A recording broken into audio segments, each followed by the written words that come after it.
우리 하나님께서 오늘 우리에게 주신 말씀 함께 읽겠습니다. 로마서 11장 25절에서 32절의 말씀, 신약성경 로마서 11장 25절에서 32절. 네, 신약 255페이지 255면에 있습니다. 로마서 11장 25절에서 32절까지의 말씀입니다.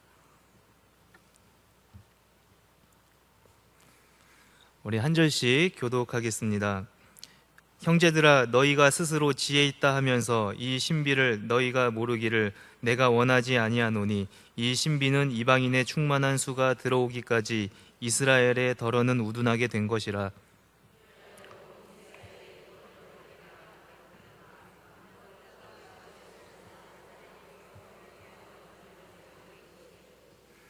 내가 그들의 죄를 없이 할 때에 그들에게 이루어질 내 언약이 이것이라 함과 같으니라.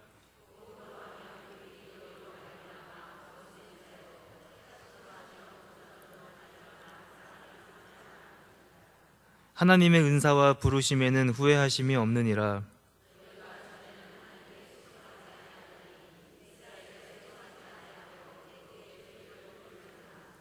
이와 같이 이 사람들이 순종하지 아니하니 이는 너희에게 베푸시는 긍휼로 이제 그들도 긍휼을 얻게 하려 하심이라.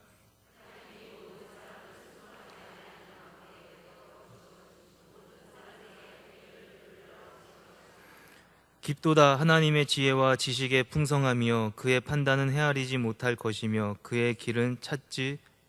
죄송합니다. 32절까지 끝났습니다. 예, 아름다우신 분들 감사합니다.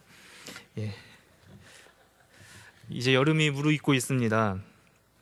한동안 폭우가 쏟아지더니 이제 노급이 짙은 여름의 계절이 다가오고 있습니다. 뜨거운 태양과 푸른 나무, 시원한 바다가 생각나는 계절 여름입니다. 저는 이 바다에 상당히 익숙한 그런 환경에서 또 꽤 살았는데 인천 앞바다라도 가고 싶습니다. 여러분 날씨 많이 더우시죠? 그런데 이 여름이 더운데 여름 계절이 더운 여름에 이 계절이 없다고 생각을 해보시기 바랍니다. 어떻게 되겠습니까? 계절이 뚜렷하지 않게 되겠죠. 계절에 나오는 음식들이나 제철 과일은 찾아볼 수 힘들 것입니다. 상당히 감사한 것입니다. 참 신기한 것은 이렇게 작은 나라가 사계절이 뚜렷하다는 것이죠. 겨울은 겨울대로 너무 춥습니다. 여러분 올겨울 한파 한번 생각을 해보십시오. 장난 아니었죠. 그리고 여름 이제 7월 초밖에 되지 않았는데 상당히 덥습니다. 그런데 이것은 불평이 아니라 상당히 감사하다라는 거죠. 봄, 가을 뚜렷하지요. 봄에 새싹이 나서 또 상당히 밝게 지낼 수 있고, 가을 낙엽 단풍집니다. 또 단풍놀이 간다고 또 우리의 마음은 들떠 있지요. 이 한반도라는 나라 비교적 상당히 작은 땅인데 계절이 뚜렷하고, 무엇보다 우리나라는 지형상 평지보다 산이 더 많습니다. 바다로 막혀 있고 천연 자원이 그다지 많지 않은 나라. 그럼에도 불구하고 참 많은 발전을 이루었죠. 아마 우리나라와 비슷한 조건의 세 개의 나라를 비교를 해본다면 단연 우리나라가 으뜸으로 발전한 나라라고 판단이 되어집니다. 상당히 감사할 수 있는 상황이 많다고 느껴지지요. 참 소중한 것이 사실 우리나라가 발전하는 가운데에서 때로는 우리가 느끼지 못했지만 참 우리나라가 그래도 잘 발전을 하고 소중한 것을 힘써 지켜온 것을 우리는 깨달을 수 있다는 것이죠. 사람에게는 누구나 이제 소중한 것이 있습니다. 지금까지 발전해 온 것들, 또 뭐 여러 자원적인 것들, 기후의 여러 영향들도 있겠지만 우리가 살아가면서 평생토록 지켜온 것 그 무엇인가가 있을 수 있습니다. 그것이 우리의 가정이 될 수도 있고, 우리 가문의 영광이 될 수도 있고, 우리 집 또는 우리의 경제적인 부분, 명예일 수도 있습니다. 아마 이 중에서 우리가 소중하게 생각하는 것들 그래도 하나 정도는 있을 것입니다. 나는 지금까지 자존심 하나만은 잘 지켜왔어. 내가 지금까지 배워온 게 어떤 것인데, 나는 지금까지 체력을 상당히 잘 유지해 왔어. 이러한 것들이 많이 있을 것입니다. 우리는 소중한 것을 물려주고 싶습니다. 우리 후손들, 우리 자식들에게 물려주고 싶고 또 그것을 지키고 싶어 합니다. 그 소중한 것이 내 눈에 보이는 것일 수 있다고 말씀을 드렸습니다. 내 실력을 지키고 싶고 나의 재산을 지키고 싶고 나에게 있는 소중한 것이라고 판단되어지면 우선은 그것을 상당히 지키고 싶습니다. 그것을 지키기 위해 이제 노력을 합니다.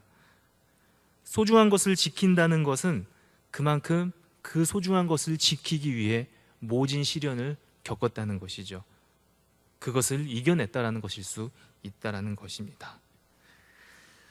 우리가 지켜야 할 것 중에 그럼에도 불구하고 가장 지켜야 할 것은 아무래도 우리가 지금 유지하고 있는 신앙생활이겠습니다. 우리가 물려주어야 할 것이 있다면 그것은 아무래도 신앙의 유산일 것입니다. 이 중에 더러는 태어날 때부터 어머니 뱃속에서 신앙을 가지고 오신 우리 성도님들도 계실 것입니다. 아니면 중도의 교회를 다니신 분들도 계실 것이지요. 여러분, 신앙을 지키기 위해서 얼마나 많은 노력을 하셨습니까? 한번 생각을 해보시죠. 과거에는 더 심했죠. 핍박을 견딘 분들 당연히 있을 것입니다. 신앙생활 한다고 하면서 참 많은 것들 기득권 포기하셨죠. 이것이 우리가 애써 지키는 이 신앙의 존재의 이유이기도 하다라는 것입니다.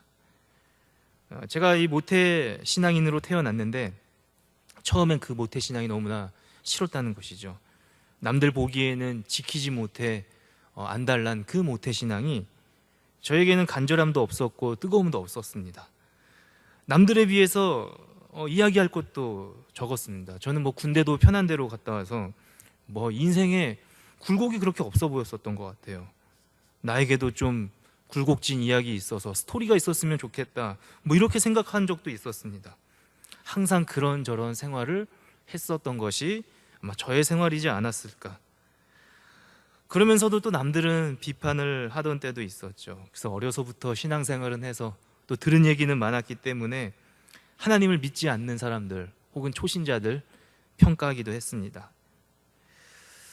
그런데 다른 사람들이 얼마나 신앙생활을 힘들게 하는 것일까, 저는 모태신앙인으로서 그것을 뼈저리게 느끼지 못했기 때문에 그것을 제가 한 계기가 있어서 깨닫게 되는 순간 그때부터 제가 물려받은 신앙이 상당히 소중하다라는 것을 느꼈습니다. 애써 에너지를 소비하지 않아도 될 것을 지킴으로 인해서 다른 것으로 인해 더 발전할 수 있는 것에 대한 그 장점이 너무나 크다라는 것이죠. 그래서 그때부터 교만하지 말아야겠다, 이렇게 깨달은 적이 있습니다. 저의 경우나 또 모태신앙에 대한 부분에 있어서 국한되는 것은 아니겠지요. 말씀드리려 하는 것은 우리가 가진 신앙이 상당히 소중하다라는 것입니다. 그것을 잘 간직을 해야 하고 또한 그것이 하나님의 은혜로 인해서 귀하게 받아들이고 있는지 한번 생각해 보았으면 좋겠다, 이 말씀을 드리고 싶습니다. 그러면서도 한편으로는 우리가 지키고 있는 신앙, 또 우리가 애써서 함께 전하며 우리가 기뻐함으로 인해 존재할 수 있는 그 복음이라는 단어, 그 복음은 또한 모두에게 열려져 있다는 사실을 간과하지 말아야 한다는 것입니다. 우리가 여기서 덧붙여서 한번 생각해 보아야 할 것은 우리의 신앙 경력이 있습니다. 몇 년, 또한 직분에, 또한 봉사에 대한 여러 자리들, 이러한 경험들, 이러한 것들이 사실 우리가 지금 신앙생활을 하고 있는 대변할 수 있는 전적인 역할은 또한 아니라는 것입니다. 오히려 이러한 것들이 어쩌면 남을 평가하거나 나보다 믿음이 연약한 자를 힘들게 할 수도 있다는 것이죠. 그들을 주눅들게 하거나 또한 가지고 있는 나의 틀과 형식으로 때로는 판단함으로 인해 선입견으로 인해 계속해서 골이 깊어질 수 있다는 것입니다.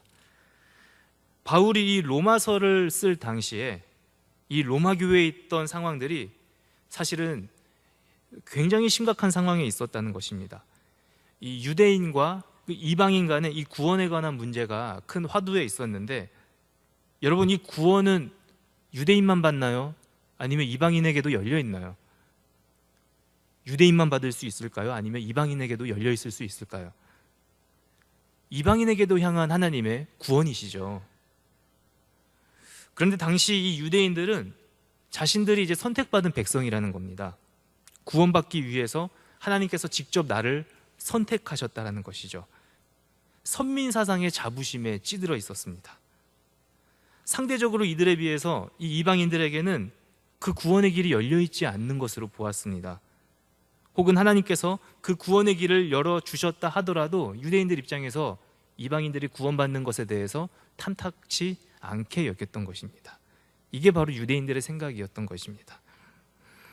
그래서 바울의 서신에는 항상 이 두 부분에 대한 갈등이 언급됩니다. 이스라엘 본토에서 예수를 영접한, 정통으로 신앙을 접한 히브리파 유대인, 그리고 이스라엘이 아닌 포로 시대 때 끌려가서 헬라 지역에 정착을 하다가 예수를 믿어서 그래서 외국물 좀 먹은, 그래서 정통파가 아닌 헬라파 유대인, 그래서 신앙생활의 색깔이 다르다는 거죠. 유대인들 입장에서는 애써 지켜온 것을 이제 이방인들은 그것을 무임승차하거나 숟가락 하나 얹어놓고 구원받는다는 것이죠. 그게 유대인들 입장에서는 굉장히 낯설 뿐만 아니라 탐탁지 않았던 것입니다. 그리고 오늘 살펴보니 유대인과 이방인 다 같은 관점으로 이해될 수 있는 부분이 있는데, 그것은 무엇이냐면 결국 이 구원은 이방인이나 유대인에게나 모두 다 해당됨으로 인해, 그리고 그것으로 말미암아 모두가 하나님 앞에서 교만할 수 없다, 그리고 모두 다 하나님의 긍휼로 말미암아 구원의 은혜를 누릴 수 있다는 것을 바울은 이야기를 하고 있다는 것입니다. 유대인들이 굳이 이 자신들을 선민으로 여기지 않습니까? 그리고 자신들의 신앙을 스스로 높이 평가하는 데 있어서 가장 큰 잣대와 기준점이 있는데, 그것은 다름 아닌 율법이라는 것이었습니다.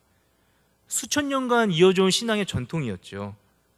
그래서 이들에게 있어서 그것은 가장 큰 안전장치였습니다. 내가 흔들릴 때 잡아줄 수 있는 하나의 기준이었습니다. 물론 굉장히 그러한 큰 기능이 있다라는 것입니다.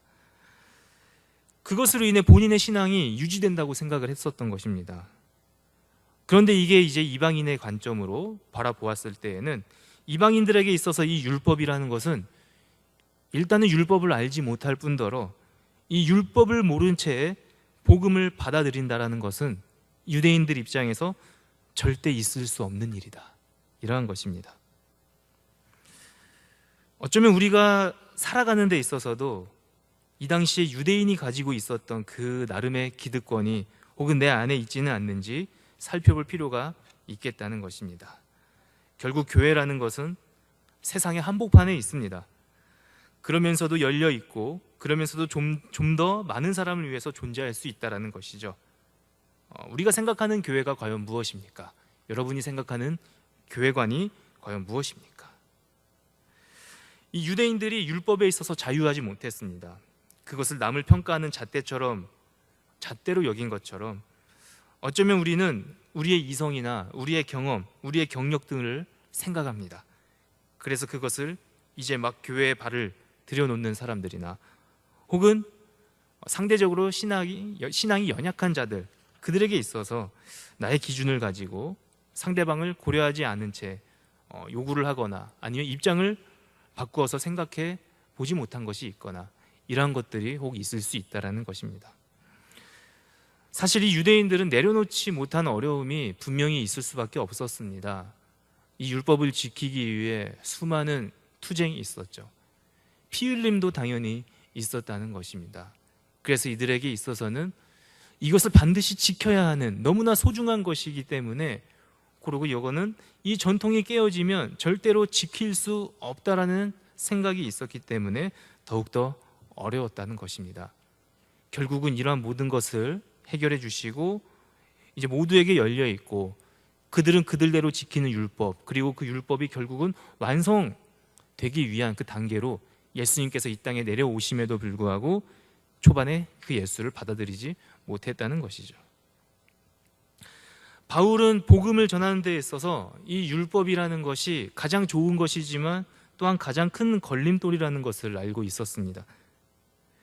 초기에 이 교회는 이방인들 그리고 경건한 유대인들이 결국은 율법이라는 것을 접하지는 못했지만 한 분의 하나님을 섬김에 있어서 당연히 내가 믿을 수 있는 하나님이지 않을까라는 그 생각이 늘 있었지만, 결국 유대인들 간에 또한 이방인들 그 사이에서 문화적 충돌이나 이런 관례적인 충돌을 경험을 했었다는 것입니다.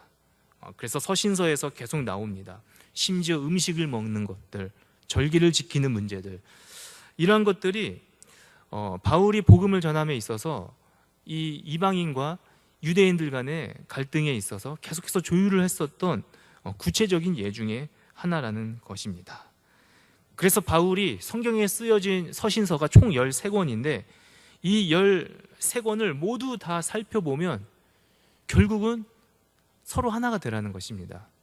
그리고 그 율법을 완성시키시는 분은 하나님, 예수 그리스도이시기 때문에 우리는 그 앞에서 자유할 뿐만 아니라 그 누구도 주장할 수 없다라는 것을 계속해서 이야기하고 있다라는 것입니다. 헬라파 유대인, 또한 히브리파 유대인, 또는 유대인, 이방인, 이들을 결국은 화합하는 작업을 바울이 애써서 했던 것입니다. 로마서는 크게 두 부분으로 나누어집니다. 우리가 1장부터 11장은 교리에 대한 부분이라고 할 수가 있습니다. 그리고 12장부터 16장은 교리에 대해서 실천할 수 있는 부분을 언급을 합니다. 이 1장에서 11장, 총 16장 중에서 1장에서 11장은 복음에 대한 교리라는 것인데, 결국 이 복음에 대한 이 교리의 핵심은 우리가 결국 의롭지 않음에도 불구하고, 우리가 또한 죄인임에도 불구하고 예수님으로 말미암아 의롭다고 불러주시는 그 이신칭의에 대해서 가장 잘 나와 있다는 것입니다.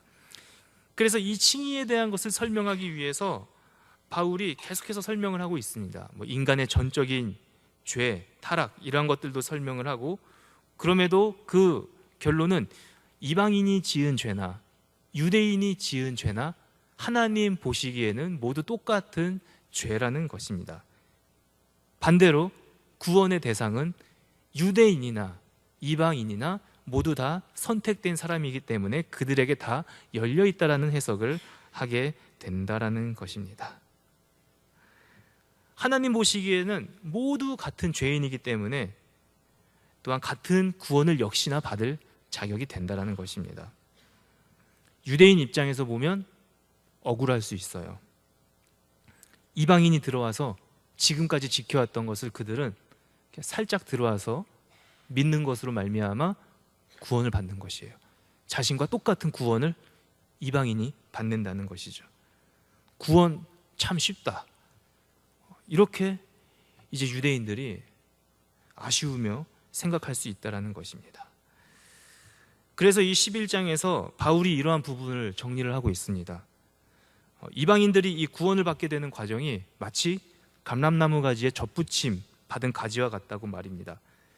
그래서 이 가지는 결국은 그 양분을 뿌리를 통해서 받게 되는 것인데, 가지만 있다고 해서 수분이나 양분을 받지 못하지 않습니까? 결국 그 가지라는 것은 뿌리에 의존하고 있는데, 가지는 본질적으로 생명력이 없다는 것입니다. 가지만 있다고 해서 양분이 들어올 수 없다라는 것이죠. 이 가지를 보호할 수 있는 것, 가지를 계속해서 보존할 수 있는 것은 결국은 뿌리입니다. 뿌리가 보존하는 것이에요. 그래서 이방인들에게 자랑하지 말라고 합니다. 젖붙임이 가능한 이유는 결국은 그 원 감람나무가 좋기 때문이라는 것이죠. 그래서 이 이스라엘의 뿌리가 온전하기 때문에 이 가지는 살짝 빨대만 꽂아도 잘 이렇게 구원을 받을 수 있는 것은 너희가 잘나서가 아니라 그동안 쌓아왔던 유대인들의 뿌리가 온전하기 때문이라고, 이 쉽게 구원받은 이방인들에게 교만하지 말 것을 이야기하고 있습니다. 이러한 측면에서 보면 결국 이스라엘의 구원에 관한 부분은 이방인들의 부르심보다 더욱더 쉬울 수 있지만, 하지만 이스라엘이 있기 때문에 그 뿌리의 영양분을 받아서 가지가 살아갈 수가 있다는 것입니다. 결국은 서로가 서로를 위해 존재할 수도 있다라는 해석이 되겠습니다. 그 누구도 교만할 수 없다라는 것입니다. 왜 이방인이 가지로 젖붙임을 받아서 구원받는 길을 쉽게 허락을 하셨느냐? 그것은 바울이 다시 이야기하는 것은, 이 이방인의 구원이라는 것은 결국 이스라엘로 하여금 시기심을 유발시켜서 다시 돌아오도록 하게 하는 그러한 효과를 누리고 있다는 것입니다. 온 인류, 그 이스라엘의 입장에서 보면 그 이방인이 충만하게, 그 충만한 수가 채워지기까지 그 주님께 돌아오는 그 과정 속에서 이스라엘이 우둔하게 된 것이라고 바울은 이야기를 하고 있지만, 그것으로 말미암아 이제 이스라엘이 우둔하고 이방인의 수가 충만하다라는 그 이야기를 함으로 말미암아 이제 이스라엘이 시기심을 느낀다라는 것이죠. 그래서 이제 도전을 받아서 결국은 돌아오지 못한 이스라엘 백성도 이들을 보고 도전을 받아 돌아오게 된다는 것입니다. 그리고 구원의 길이 모두에게 열려있기 때문에 이방인의 충만한 수가 하나님께 돌아올 수 있다는 것이죠. 그래서 이스라엘뿐만 아니라 모든 이방인, 그리고 모든 인류가 결국은 하나님께 돌아오는 날이 있을 것이다. 이것이 바로 바울이 설명했던 하나님의 구원의 섭리하심이라는 것입니다. 그래서 이제 본격적인 이 교리에 대한 실천이 12장부터 시작되는데, 이 본격적인 실천에 앞서서 바울은 이 구원에 관한 부분을 좀 명확하게 짚고 싶었던 것입니다. 구원의 대상은 결국 온 인류를 향한다. 이것이 바로 하나님의 놀라운 구원의 신비라는 것입니다. 그렇기 때문에 하나님의 부르심에는 후회하심이 없습니다.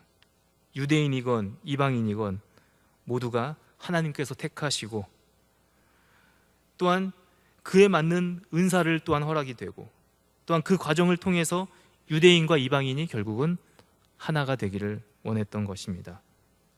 그것은 결국 그리스도 안에서 복음을 받아들이는 하나의 공동체를 의미한다라는 것입니다. 유대인들은 당연히 율법에 능했지요. 하나님의 존재도 알았지요. 하지만 그들은 여전히 예수 그리스도를 인정하지 않은 부분이 많이 있다는 것입니다. 그리고 바울은 이것은 결국 하나님에 대한 불순종이라고 이야기를 합니다. 유대인과 이방인들 결국 다를 것이 없다는 것이죠. 살아온 배경, 경험한 문화 다 달랐습니다. 생각의 차이 당연히 있었습니다. 하지만 하나님께 구원을 받는 부분에 있어서 이 둘은 결국 똑같은 죄인이었고 똑같은 피조물이었습니다. 그래서 같은 하나님을 믿고 같은 복음을 받아들여야만 하는 존재들이었다라는 것입니다. 여러분, 결국은 이 하나님의 긍휼하신 그 손 아래에 우리 모두가 속한다라는 사실을 잊지 마십시오. 여러분, 우리가 교회에서 여러 활동을 하지 않습니까? 때로는 교회에 나온 지 얼마 안 된 성도님들 우리가 많이 또 봅니다. 내가 십수년 신앙생활을 했는데 교회 나온 지 얼마 안 되는 분들이 교회 일을 굉장히 열심히 하죠. 그들을 보고 때로는 도전이 됩니다. 나도 초반엔 그랬지. 이러한 도전이 되기도 하고, 또는 오신 지 얼마 안 됐는데 너무 열심히시다. 이렇게 하지만 내 마음속에는 뭔가 시기함이 있을 수 있다는 것이죠. 새가족부를 제가 맡으면서 본 것은 이제 교회를 등록하고 얼마 안 되신 성도분들, 그리고 이제 막 세례를 받으시는 분들이 이제 상당히 순수하다라는 것이죠. 그러니까 수평이동으로 등록하신 분 말고 이제 처음 신앙생활 하신 분들을 보면 너무나 열심히신 거예요. 그래서 이 순수함이라는 것이 참 대단하다라는 것을 느꼈습니다. 이 나름대로 내가 거룩하게 지켜야 할 습관들, 또 버려야 할 것들이 있는 철저하게 내가 이러한 것들은 버리고 이러한 것들은 지켜야겠다, 이러한 관념적인 것이 아니라 정말 하나님에 대한 순수한 마음들이 너무나 느껴진다라는 것이죠.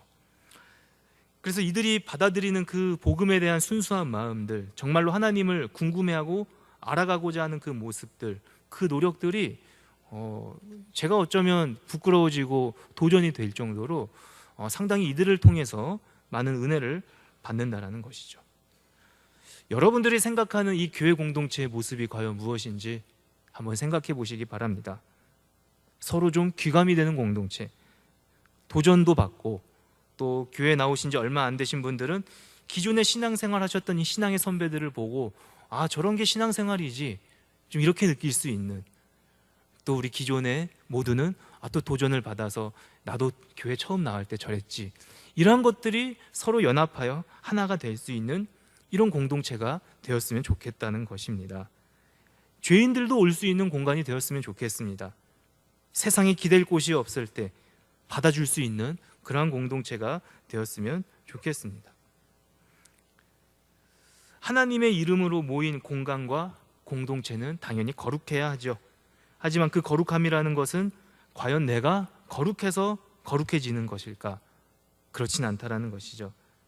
그렇게 된다면 결국 유대인들이 스스로 지키려고 했던 그 율법, 그것은 결국 스스로 지키지 못하면서도 실제로는 거룩하지 않지만 거룩하다는 그 모순에 빠질 수 있는 그러한 난관에 우리도 역시 봉착할 수 있다는 것이죠. 교회는 거룩한 곳입니다. 그리고 그곳에 있는 우리들도 거룩해질 수 있습니다. 다만 거룩하지 않은 사람이 온다 할지라도 자격이 없는 내 힘이 아니라 바로 예수 그리스도를 통해서 우리 모두는 의롭다고 칭함을 받습니다. 그리고 이제는 정말로 의롭게 하기 위해서 끊임없이 이 신앙 공동체 가운데 노력해야 한다라는 것입니다. 이것이 바로 예수님께서 말씀하신 그 성화의 과정이라고 할 수가 있겠습니다. 우리는 다른 사람들과 죄에서도 큰 차이는 없습니다. 구원에 있어서도 큰 차이는 없습니다. 평생 예수 믿지 않다가 또 임종 직전에 영접하신 분들, 그리고 평생토록 예수를 믿는 우리, 구원의 관점이 또한 구원의 계산법이 다를까요? 그렇지 않습니다. 우리가 예수 믿느냐 아니냐, 하나님은 그 기준이라는 것입니다. 우리 모두 다 하나님께 불순종했던 사람들이고 모두 다 하나님의 긍휼하심을 입어서 자유를 누릴 수 있는 자격이 부여된 사람이기도 합니다. 그 은혜가 충만함, 그것이 바로 하나님의 긍휼하심이라는 것입니다. 한 가지 더 말씀드리고 싶은 것은 결국 내가 가지고 있는 것이 신앙의 전부가 아니라는 것을 기억하시기 바랍니다. 내가 세운 신앙의 기준이 때로는 스스로의 올무가 될 수 있다는 것입니다. 그것을 정작 지키지 못한 채 또한 남을 평가하거나 판단하는 그런 부분이 있다면 이제는 좀 더 넓은 시각으로 또한 하나님의 긍휼하심이 어떤 것인지에 대해서 또한 모든 사물과 환경과 시각적인 눈을 또한 넓히시기를 바랍니다. 율법 안에 스스로 가두지 마십시오. 율법을 스스로 가두고 그것으로 스스로 감옥에 갇혀 있던 유대인들, 그들이 아니라 우리가 세운 기준, 우리의 신앙의 기대치, 그런 것이 오히려 우리의 큰 벽이 되는 것이 아닌, 그 장애가 되는 것이 아닌 내 신앙의 기준과 잣대로 과거의 유대인들이 하나님의 그 율법을, 하나님을 결국은 율법의 하나님으로만 만들었던 그런 것이 아닌 결국은 모두에게 열려있는, 그리고 그 율법을 완성시킬 분은 다름 아닌 예수 그리스도라는 사실을 분명히 기억하고 이제는 서로가 서로 다름을 인정을 하시고 서로가 서로를 받아주며 모두에게 향한 그 하나님의 긍휼을 사모해야 될 때라는 것입니다. 저는 이제 대한예수교 장로회 통합 측 신학을 함에 있어서 굉장히 감사하게 이제 생각을 합니다. 굉장히 저의 신학에 대한 부분은 굉장히 닫혀 있었고 이제 그 칼바르트라는 유명한 학자가 있는데 저는 그분을 비판하는 계속 그런 공부를 했었습니다. 이단이라고 같이 지내던 형들도 통합측 신학하면 안 된다고, 큰일 난다, 왜 그런지 모르겠는데 굉장히 보수적인 이 환경 속에서 이제 자라났던 것인데 제가 신대원 3학년 때 이제 그 시각이 열리기 시작을 한 겁니다. 내가 가진 관점을 내려놨더니 너무나 넓어지는 것이에요. 여러분, 제가 좀 자유로울 것 같습니까? 아니면 상당히 보수적일 것 같습니까? 예. 그래서 저는 이 사고관에 있어서 상당히 막혀 있었던 사람이었습니다. 그것이 결국은 신학교를 졸업하기 한 학기 전에 내가 가진 생각들이 전부가 아니구나, 그러면서 이렇게 느낀 것입니다. 결국은 우리 한국에 있는 신학과 내가 가진 신앙이 어쩌면 세계 전체적으로 바라보았을 때 변방 중에 변방이지 않을까, 이런 생각이 딱 드는 순간 더 이상 내가 가진 기준이나 내가 가진 것으로 남을 비판 그런 것이 아닌, 내가 이들과 교류를 할 수 있을까 아닐까가 아닌, 일단 내가 가진 것을 전부 다 내려놔야겠다.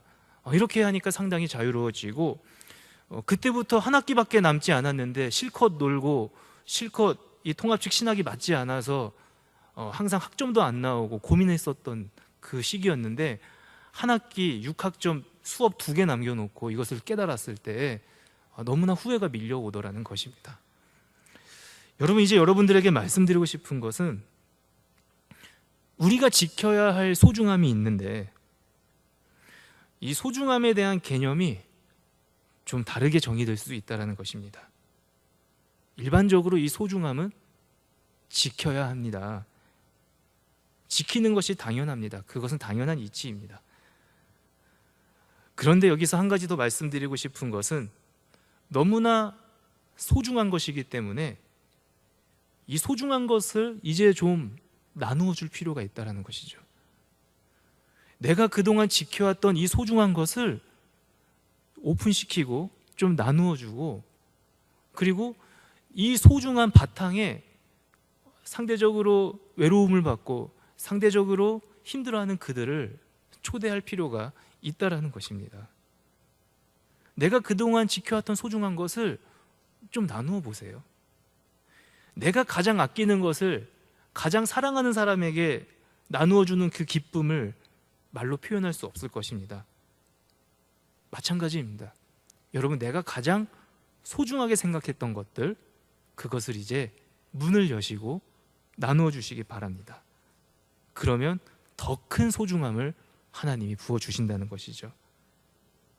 그것은 다른 것이 아닙니다. 하나님께 있었던 자기의 가장 소중한 것, 무엇이죠? 하나밖에 없는 독생자 예수 그리스도, 가장 소중한 것을 우리에게 주셨죠.